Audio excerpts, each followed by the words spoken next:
All right, so keto's okay. Yeah, I know. Don't listen to. Yeah, I'm all right.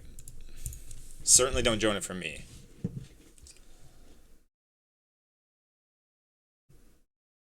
Okay, so this story is Sklo.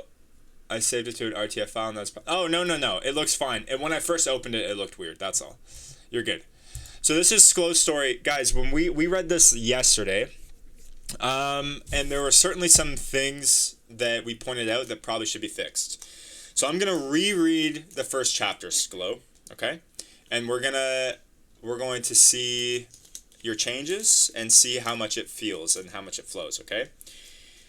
The goal is to make sure your first chapter is awesome. Okay, your first chapter has to be awesome. It's a necessity, right? Especially because this is your first book. It's the first book in the series. It's kind of your introduction to like the reader's introduction to the world. So it has to hook them. We no longer live in a world where it can be, 4,000 word prologue, 4,000 word first chapter context. Like it's not Lord of the Rings time anymore, right? We live in like the TikTok, Instagram Reels era. So it has to be hook, like it's got to hook you. It just has to. That's and I say this from like just general advice, right? There are obviously always going to be exceptions to the rule. But as a general just rule of thumb that you should follow is your first chapter has to be really good. It probably wouldn't have come out. Yeah. Probably wouldn't have done as well, honestly. But the thing is, if Lord of the Rings didn't come out until now, like we wouldn't know the orcs and the elves and the hobbits, and it's been changed so much. So who knows? We could talk about that for hours. I'm gonna get right into this because my wife has to do some work on her cricket, so I don't want to waste any more time. So this is I'm gonna read this first chapter. Okay, guys. Sklogamerr's story. I strolled through the tranquil neighborhood, the sound of my footsteps crunching on the gravel, my mind racing with thoughts of my parents' unexpected decision to send me to a school I had never even heard of. Back in junior high, Mom and I had a long conversation about me attending the same community college as my friends, a simple wish at the time. But now, without any explanation, they'd already arranged for me to go somewhere far away, a place for special people like me, as my father put it. But what did that mean? I'd worked very hard over the years, ensuring my grades were as perfect as possible to get into the school of my choosing. The entire situation was extremely unfair, and when I tried speaking up about it, Dad shouted me down, and he rarely did such a thing. I was always the obedient daughter, never questioning anything they told me to do, and listening to everything they had said. I was 18 now, and deep down I felt the need to follow my heart, even if it meant sneaking off with my two best friends. I walked up the steps of Ginger's house and knocked loudly on the door, knowing she usually has her headphones on, blazing music. But after waiting for a while and tapping my fingers on the porch railing, there was no sound. Shrugging, I continued on my solo walk. I waved to an elderly baker riding her bike, a woman who passed by every day on her way to and from work. Woodburg had been my home for as long as I could remember, nestled in a quiet valley surrounded by dense forests and a large lake. To anyone visiting for the first time, our town seemed frozen in time, untouched by modern conveniences. Our schools were housed in triple-wide trailers, and our markets were a series of stands where locals bartered for fresh vegetables, clothing, and other necessities. It was an old-fashioned, almost nostalgic way of life. And though it seemed strange to outsiders, there was something special about it. We were different in our way and proud of the simplicity it brought. Crime was nearly non-existent, though occasional fights happened and minor burglaries took place sometimes. As I walked, the sound of running water from a nearby stream caught my attention. An old, rickety wood fence blocked most of the woodlands from the public due to the rumors about people vanishing after entering. There was an entrance through an opened part of the fence that led into a big open space that my friends and I called the clearing. It was also where the hunters would camp during the night. Somewhere in the back of the glade, four moss-covered tree stumps were, and I sat against one of them, which was near a cluster of towering trees. It was here that we often exchanged chilling tales about the missing people. Some believed wild predators lurked in these woods, and preyed on the unsuspecting, while others saw them as a way to keep trespassers away. A sudden rustling of leaves and muffled voices disturbed my calm, taking me out of my thoughts. I turned to my right, my heart racing a tad more, and the closer the sound grew, I got up and hid behind a nearby tree, accidentally pressing my foot against its rough bark. Two figures appeared in my view. One was tall and wore a bow and arrow. The other was stocky and had two hatchets strapped to his back. They were laughing. Their rough, carefree voices sent a chill down my spine. Mother told me to stay away from the woodsmen because they were rough and untamed, and the only thing they knew was how to kill something. "Think we should get wood for Grandma?" the stocky one asked, his voice throaty. "Nah, there's some in the shed," the other replied casually. "I want to follow up on those paw tracks we found the other day." "The dog tracks? They were too big for a regular dog." Their voices weakened as they continued off in a different direction, and once out of view I emerged from the tree, heading back to the stump, when I felt something running down my leg. Looking down, I noticed my leg had been scraped and blood now traveled down an open wound. I decided to head home, so I headed toward the clearing's exit, but halfway across the open ground a voice stopped me in my tracks. "Hello there, are you all right?" Startled, I turned to see a man unlike anyone I'd encountered before, a tall figure in a flowing dark cape, white shirt and fitted jeans. He approached me, his piercing gaze locked onto mine, and at first I was completely taken aback by his handsome features. His button nose, a well-defined jawline, and tan skin made him a very handsome-looking man. But somewhere in, I had snapped out of my daze when he made it too close to me. I moved myself back, a bit, giving us enough space for my comfort. Despite his appearance, he and I were strangers, and I knew nothing about him. Thankfully, he did not move toward me and kept our distance solid. "Who are you?" I asked. "My name is Yax. Who are you?" he replied. You are?" he replied. "I'm Ada." A crow flew above, making noises, and I looked up temporarily, and when I looked back down, Yax had disappeared.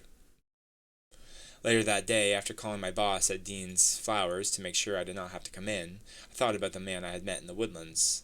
I had never seen anyone like him around town before, the way he dressed, his demeanor, and the randomness of having him there. Mom called me, asking me about rent, and I groaned in stubbornness, knowing I would have a smaller paycheck than normal, and their trip to Dad's chess competition was taking more of a price every year. Then Ginger called me. "Ada!" she screamed. "Where's something cute? I'm picking you up in an hour." "What? Why?" I asked, confused. "We're going out. Ducky's has reopened tonight." Okay, I guess. "Tell me when I get there." She hung up quickly. I sighed, shaking my head. I hadn't heard from her in a full day, and now she invited me to a party. Ducky's had been shut down for financial reasons. The building was covered with a tarp, and a for sale sign was put in the yard. Now that is open again, I assume the new owners had come across enough money to save the place unless someone else took over. After a quick shower and some casual clothes, a pair of jeans and my favorite blue blouse, I was ready. But Ginger didn't approve. She rummaged through my closet and handed me a pink crop top and a jean skirt. I changed quickly, and soon we were in her silver sports car, a graduation gift from her wealthy parents. I'd always wondered how she and I became friends, considering she lived in a neighborhood full of rich kids. Two of them, Lauren and Jennifer, had bullied us throughout high school. I didn't know many people from her side of town, but I could tell that if everyone there acted like those two, I wouldn't want to associate with them either. "Lucian messaged me earlier," Ginger said. "He's camping with his older brother." "Tony?" I asked. Lucian's older brother, Tony, was in the military and rarely came home. "Yeah, I don't know how long he'll be around." Okay, so before I will read chapter 2. Okay? But I'm going to stop and I'm going to stop and we'll discuss chapter 1. All right? First off, I think this fits a lot better. I think you did a great job of changing this and kind of based off of the feedback that we gave you the first time. 10 times better. Yeah, I would agree. I think it is 10 times better. Definitely removing the chunk about the work was great. I'm really starting to pick up what's going on more. You're making me more interested, highlighting the woodsman. I thought that was great. What else? Your descriptions are great. I love the descriptions. You're doing an awesome job of doing that for sure. There was one line that I wanted to point out that I thought was really, really awesome. I was going to highlight it, but think I lost it. Anyways, I'll remember. If I say it, I'll remember it. So back to the feedback, okay? Because now that you've kind of changed, you've altered it, and you've trimmed the fat, and now we're left with the meat, right? And a couple things. And again, these are all just suggestions, okay? The scene with the forest is great, but as a reader, I was slightly confused.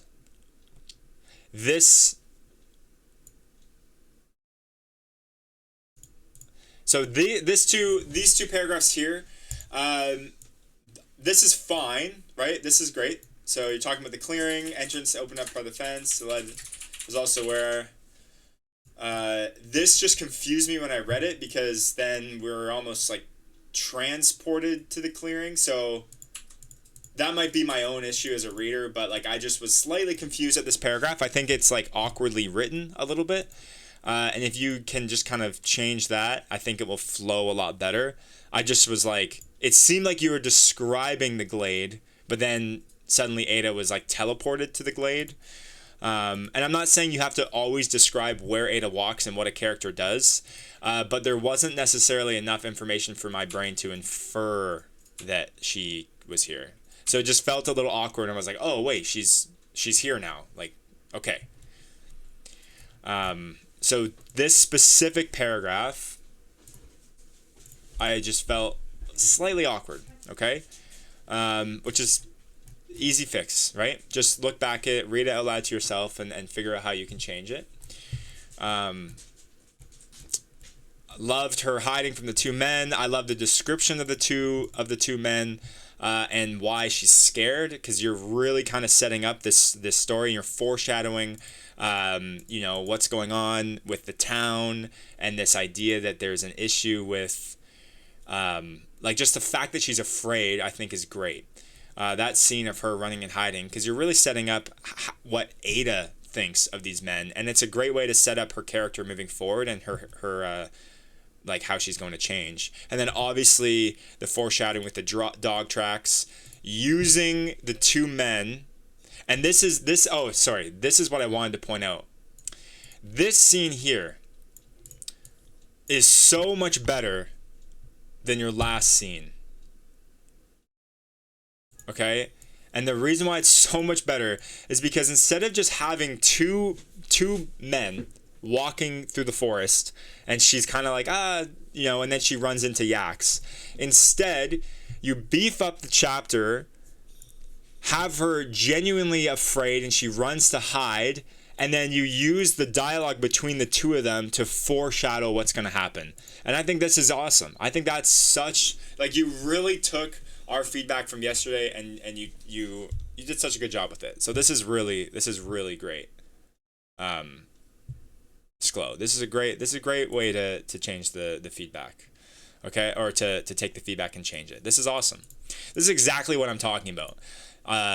Using dialogue for foreshadowing, for exposition, and to beef up a chapter and make it feel important. You did such a great job of that. I thought that was awesome. Okay, so this is great. Okay, now this is another issue that I was like confused at, and you guys tell me. You guys let me know. Okay, do you have a suggestion? No, if you tell me if you have a suggestion specifically for this scene, for this glade, because I'm about to change the subject completely. You're so nervous. Don't be nervous. It's okay. I only want to make your stuff better. You have a suggestion for this part specifically for yaks? Because this is what I was going to talk about. So for me, I love that he appears. I love that he's like, he kind of comes out of nowhere. Yes, okay, that spicy. We're on the same wavelength right now, okay? When he disappears, she's just kind of like, oh, he's gone. But he literally vanished in thin air. So now if you want him to vanish out of thin air, great. But I would assume Ada would have some sort of response to that or some sort of reaction, okay? And if you didn't want him to vanish out of thin air, then you got to change this, because now my assumption as a reader, or what I'm thinking is happening, is that this dude has magical powers. And that might be the case, but I would imagine Ada would be kind of freaked out, right? The fact that she's just like this right here. So a crow flew above, making noises, and I looked up temporarily. And when I looked back down, Yax had disappeared. So crow caws, and she's like, what? Where's that? There's a crow up there. And she looks down, and this dude, this man, and mind you, this is a young woman alone in the forest. And this grown man appears, and then now he disappears. Right? I would be freaked out. I'd be spooked. But the way you have it, and when I looked back down, Yax disappeared. Later that day, after calling my boss at Dean's Flowers, like this, like we're missing like a full paragraph of her. Maybe she runs, maybe she's freaking out, maybe she's in her own thoughts. She's like, what the heck just happened? Like, this is terrifying, you know? Like, so you're asking me to suspend my belief as I'm reading your story, but sometimes you make it too hard, and now I'm like, all right, there's no way. You know what I mean? Like, you just broke that line, that fine line. Agreed. Just like the detailing for two men's conversation would bolster the section too. Exactly. Man, look at Mama Rednecks coming in here. First time chatter, already making an impact in someone's work. It's awesome. It's really great.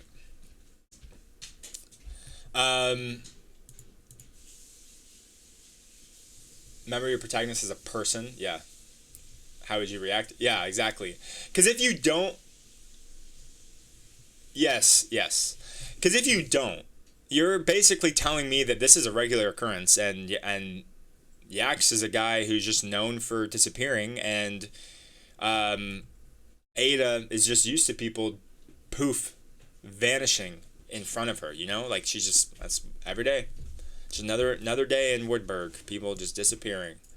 And especially because you already take the time to explain that the woods are scary, right? Because people kill people in there, and that she's not supposed to be there. And then two what I would assume are young men, okay? And they're talking about dogs and hunting, and she like runs and hides, and she's so scared from them that she actually cuts her leg open. But then when Yax just disappears, there's nothing. So you gotta kind of like, let's even that out a bit, okay?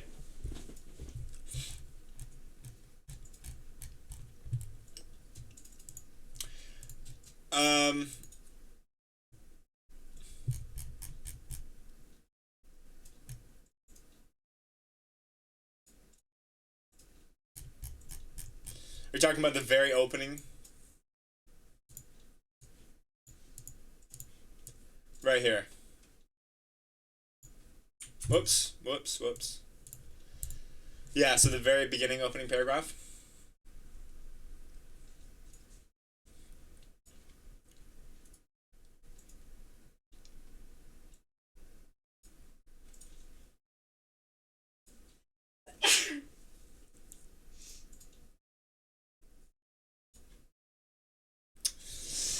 A professional at work, you guys.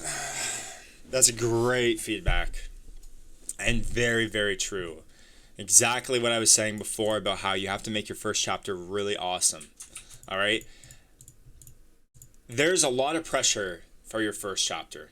In the same way that there's a lot of pressure for a synopsis to be really good, right? You got to put in the extra effort to make sure that it gets people, it hooks people. Because why do I care, right? Why do I care? Why do I care about this tranquil neighborhood? Like I've read about many tranquil neighborhoods and little villages in the mountains, you know? Like I've seen this before. So what's special about Ada? You know? And Spicy's line, this is actually very, very good. I'm actually going to hold on. I copy and pasted this into the chat just because I think this is such a good example of how it should be done, or something along the lines. Okay, like this is great, and this is how you should set it up, especially at a first person perspective, right? Like we get the benefit of looking directly into Ada's mind and her thoughts and her inner dialogue, and that's valuable, right? That's something that you want to use to your advantage, and if you don't use it, then you're kind of doing yourself a disservice here. Okay, the last thing that I want to say, and I promise this is it. Where? Where? Oh. Oh, yeah. Okay. The last thing that I want to say, and this at the end to the chapter felt a little abrupt. What do you guys think? Instinctually, as a reader, this feels abrupt. This feels a little bit too just sudden. Like, oh, where's the rest of it?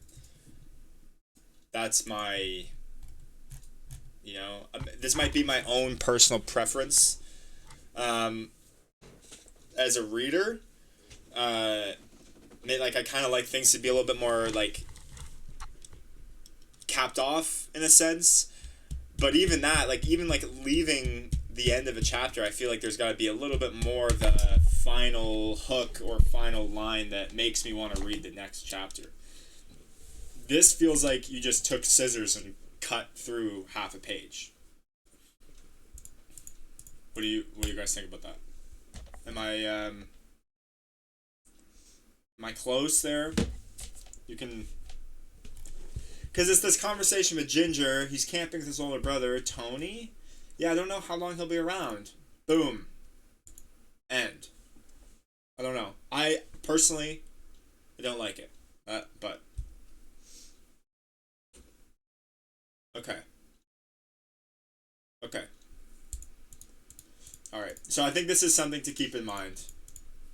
I'm gonna highlight this final word here for you. I don't know if this is the actual document that you work on, but just I'll highlight at the end so you can keep working on it. I really like the senses in the first line. Don't be afraid to add those details in when enter. Yeah. True.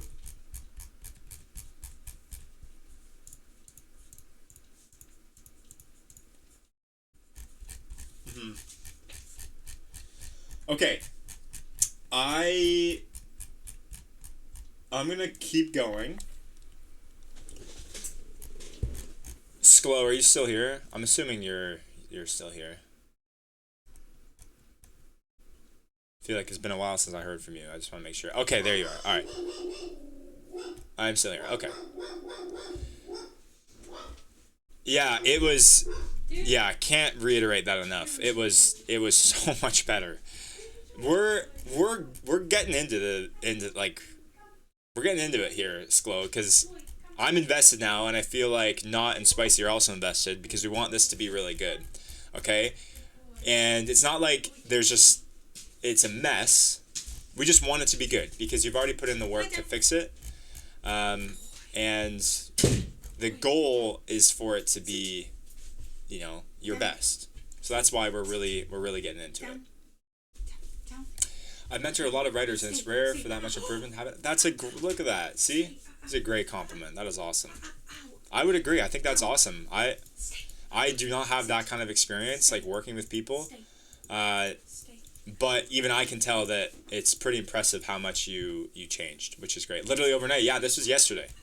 So this is awesome. Keep it up. Like, don't stop. Like if you can take our advice, our feedback from yesterday, which is just some random guy on the internet talking and then people in chat typing, and you can take what we're saying and make this chapter this much better, then you have a lot of potential to make this chapter really awesome. So keep it up. I'm going to read the next chapter, and we'll talk about that one too. Okay, so chapter 2.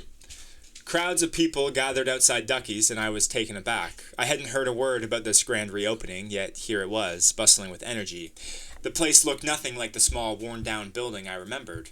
The newly installed sign blinked with vibrant colors, catching the light as it flashed, and the red carpet leading to the entrance made the place feel like it was hosting some exclusive event. Even the curtains in the windows were a deep, rich red, almost blending into the carpet. While many of the patrons were dressed in matching hues, I couldn't help but wonder if there was some sort of theme that I'd missed, something I wasn't in on. Ginger, ever the fashion-forward one, wore a sleek black dress, uniform paired with red heels that clicked against the pavement.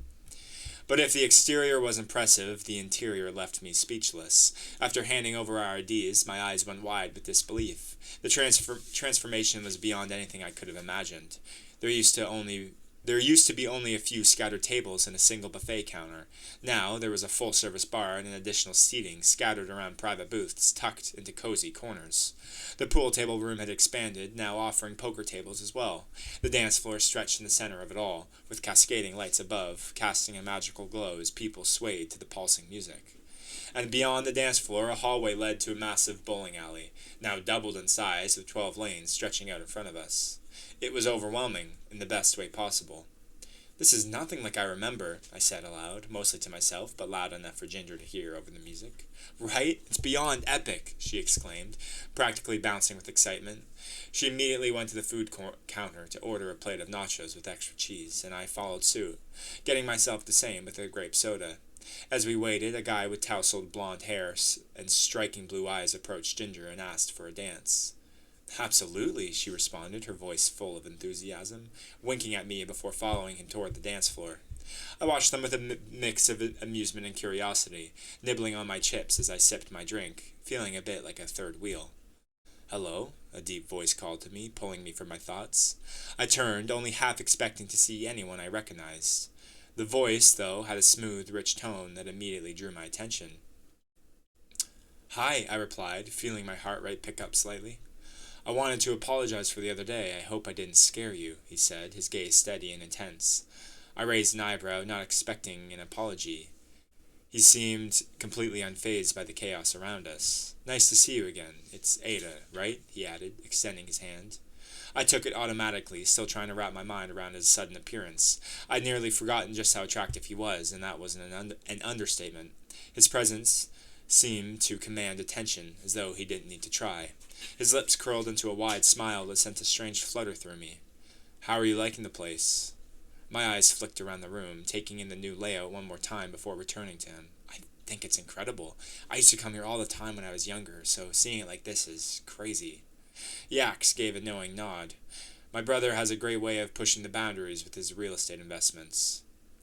I froze for a moment, taken back by his words. "Your brother owns this place?" I asked, my surprise evident. "Yep, that's him over there," he nodded toward a man across the room who looked strikingly similar to him, though with brown hair and a red suit, standing in sharp contrast to Yax's black suit and red tie. "That's pretty cool. You guys live in Woodburg?" I asked, genuinely curious. "We live near Woodburg," he replied with a brief pause. The hint of something unspoken hung in the air, and my curiosity piqued even further. Before I could ask more, a familiar voice broke the moment. "Yax Cooley's, is it?" A woman's voice was dripping with false sweetness as she approached. "I just spoke to your brother, Jax. Name's Lauren Belinsky. Lauren Belinsky." She extended her hand, and Yax shook it with a polite smile that didn't quite reach his eyes. It's nice to meet you, Lauren," he said coolly, his tone unfazed by the woman's overly friendly demeanor. "Likewise," she purred. "My family owns Crab and Fish, the finest restaurant in Woodburg. We also own a lot of farmland, and Yak said you'd be interested in discussing partnership."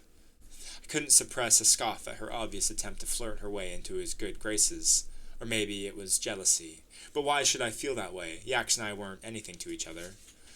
"Oh, look who we have here," Lauren continued, her gaze shifting to me with a sneer. "Ada Faye, right? There are job openings at my family's restaurant if you're interested. Heard Dean's Flowers is going out of business." She shook her head with a laugh that was more condescending than friendly. I bit my tongue, resisting the urge to pull her perfect hair, but before I could react, a deep growl from Yax broke the attention. "Lauren, was it? Perhaps we can speak another time. Today is my day off, and I was in the middle of a conversation with Ada here." Lauren's face faltered, and a strange sense of satisfaction washed over me. Was he actually taking my side? You know her? She asked, her voice stammering. We're well acquainted, Yax replied, calm and firm. Her expression soured as she glanced between the two of us, clearly taken aback by his response. After a beat, she finally pulled out a card from her purse, handing it to him with a forced smile. You can call whenever. Yax took the card without missing a beat. I'll do that. Lauren seemed to register the shift in the air, and after another awkward pause, she turned and walked away, her heels clicking on the floor as she retreated. As soon as she was out of earshot, I couldn't contain my laughter any longer. You made her uncomfortable, I teased. She deserved it for what she tried to pull, Yax replied with a smirk, glancing over at me. What's the story with her? I thought back to the dark days of high school. So I was friends with a girl named Tiffany, and Lauren didn't like our friendship. She somehow convinced her to stop talking to me, and then Tiff moved away. Lauren became friends with another girl named Jennifer, and together they verbally bullied my best friend Ginger and I for, no reason. She paused. I paused, realizing the absence of Jennifer. She's not here tonight. What an annoying woman, Yax muttered under his breath, making me laugh again. There was a pause before he turned to me, his gaze more intense now. Are you dating anyone, Ada? The question caught me off guard, and for a moment I didn't know how to respond. No, I said simply. I felt strange to answer him so bluntly, but I couldn't think of anything else to say. A look passed over Yax's face, something unreadable, but before I could ponder it further, Ginger bounded over, her energy as high as ever. Ada, I got his number. His name's Charlie, and I think he really likes me, but he left, and I'm tired. Have you met anyone? She asked, her excitement palpable. I glanced over to where I'd last seen Yax, but the stool was empty. I scanned the room, but it was like he had vanished. No, I said, shaking my head. Maybe next time. Later that night, after a quick shower and a turkey sandwich, I opened my laptop and decided to do a little digging. On Ducky's revamped site, I found an article with a picture of Yax and his brother smiling with a man I think I recognized from somewhere in town. The caption read, The Coolise brothers buys out Ducky's and 4 acres of land with plans to reinvent. In the About section, Yax and his brother had moved from Mount Avon. But there was so much left out. What country had they come from? Had they gone to college? How had they acquired so much? My curiosity swirled, but for now all I could do was wait for whatever future there is to come.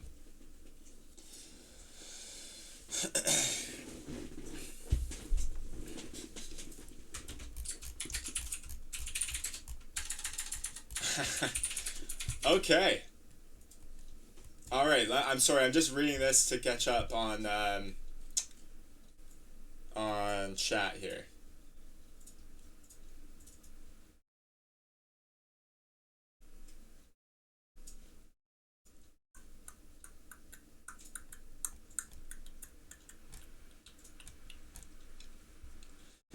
Yeah, okay. I would say that this chapter, you do a great job with the time and space of the chapter and the scene. You set the scene really great. I could totally picture where she was. And there wasn't any of your awkward kind of time and space issues that you had in the first one, right? Like, she's here, you explain where she's walking, where she's going, what's happening, and I could picture this moment play out. But my critique comes from her interaction with Yax. I think Yax's interaction with Lauren is great. I think their interaction together is overall good, but it just felt a little strange. And I think it's because I have the context of the first chapter in my head, right? Like, this is a strange man who appeared in the woods, right? Who suddenly appears again and then disappears. And I just think, like, this guy, like, that's creepy. That is my interpretation. And I feel like the general vibe is that he's not supposed to be creepy. And that's where the disconnect is coming for me. Like, how is he doing that? And why isn't she more concerned? Okay? And then it also feels strange when Ginger comes over. She comes bounding over like a golden retriever. And by the way, Ginger, great character. I think you've done a great job of fleshing her out. Ginger comes hopping over and she's like, did you meet anybody? And then she's like, no, I guess not tonight. Like, if they're best friends, I feel like she would be like, this super hot guy, like, was here and he disappeared, but, like, oh man, he's so handsome and he owns it. Like I feel like they'd be like best friends talking, you know? Sir D, what's up, bro? Let's go, dude. My face cured you. Man, that Riz. Now I'm blushing. I don't know what to say. I'm glad to see you. How's it going? Um, Now I got distracted by Sir D's compliment, by his attempt to riz me up. Anyways, so I would assume, and I hate to assume things because I don't know these characters like you know these characters, and these Ada is your character, Sklo, and you know her better than I do.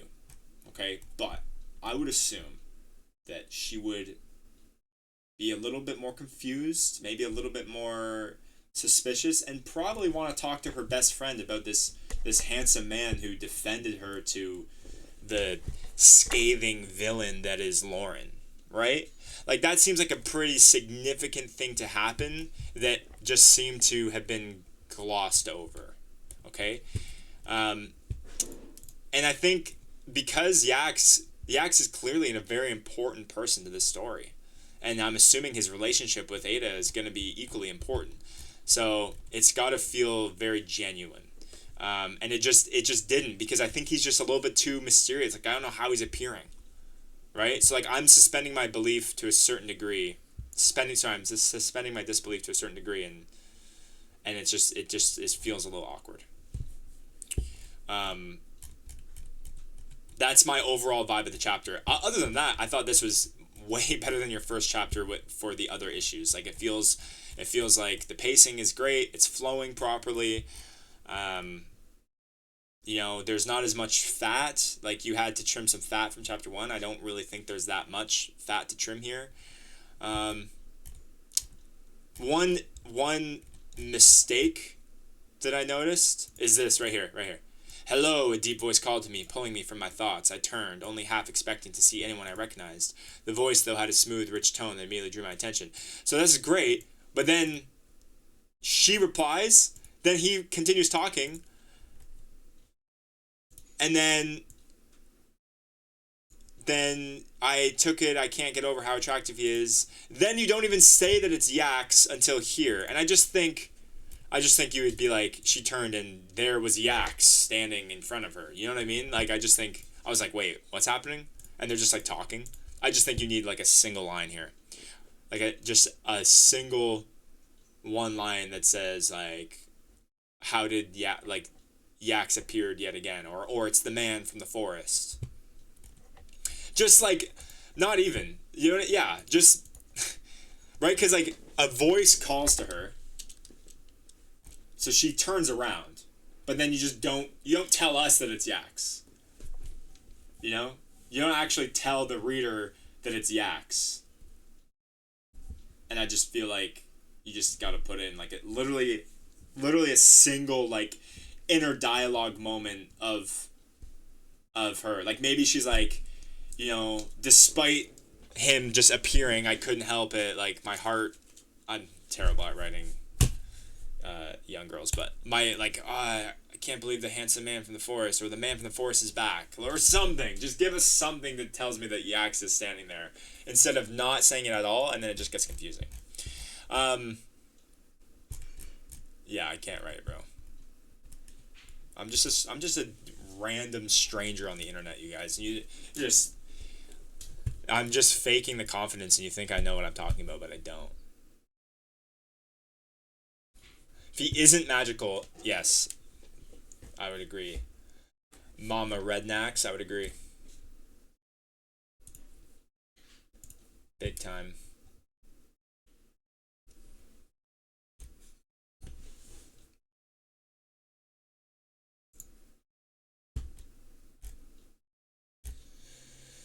Big time.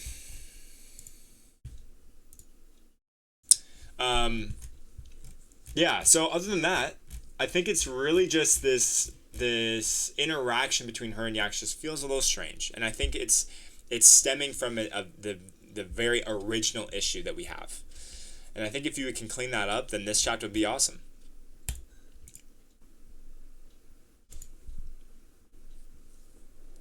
And you end the scene great. This is a much better way to end the scene than how you ended the first scene in chapter 1. You know, she goes home. Obviously, she's going to go home and look him up. That makes sense. Totally get it. She's disappointed. There's so much left out. Who are these people? End scene? Great. Thought that was great.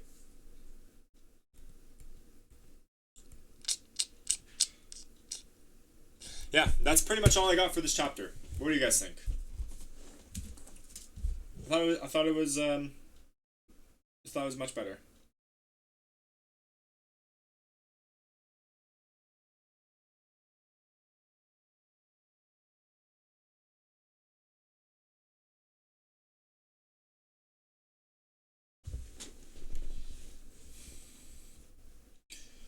All right, let's see what the pro had to say here. Reader is gonna have some certain assumptions to head off any confusion, pepper, and explanation without giving away like to what case of being nonchalant.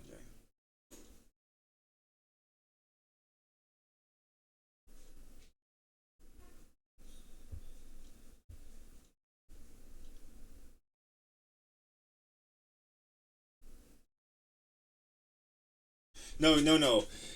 She means the readers can go, oh, okay. Like us, like me as the reader reading, I go, oh, okay, I get it, I see what's happening. You have to remember, Sklo, like, there's a fine line between being vague in your writing, all right, and providing exposition where it's needed. Despite what you guys might think, I am not an idiot, okay? I can infer information about when I read. And we do this all the time as readers, right? That's like, for example, foreshadowing is an example of that. You provide foreshadowing, like, most readers are going to be able to kind of pick up and go, oh, that's interesting. Like, why did the writer leave that line in there, right? We're picking up on things in the same way that we can pick up on certain interactions, certain dialogue, and certain descriptions that you might have, right? We're going to infer information that is left out because we're just not stupid is the best way that I can describe it. So what Spicy's saying, right? Leave in, like, this is a strange moment. Yax is strange. Yax is mysterious. And this scene can remain strange and mysterious, right? But if you just put in a few lines to kind of guide our inference, then it will be much better, right? It can remain vague, but with a little bit more of her thoughts. And then I can take, like, okay, so it is weird and it is strange, but Ada seems more comfortable because of maybe this and this reason. But when you don't include those, then the reader's blind to it. I don't know if I just completely rambled there, and if what I said made any sense at all, Sklo, but I'm tired.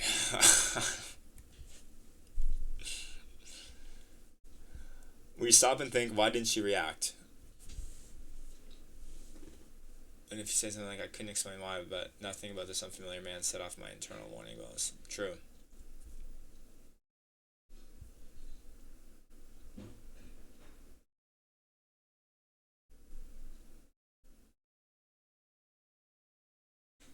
Yep. Perfect.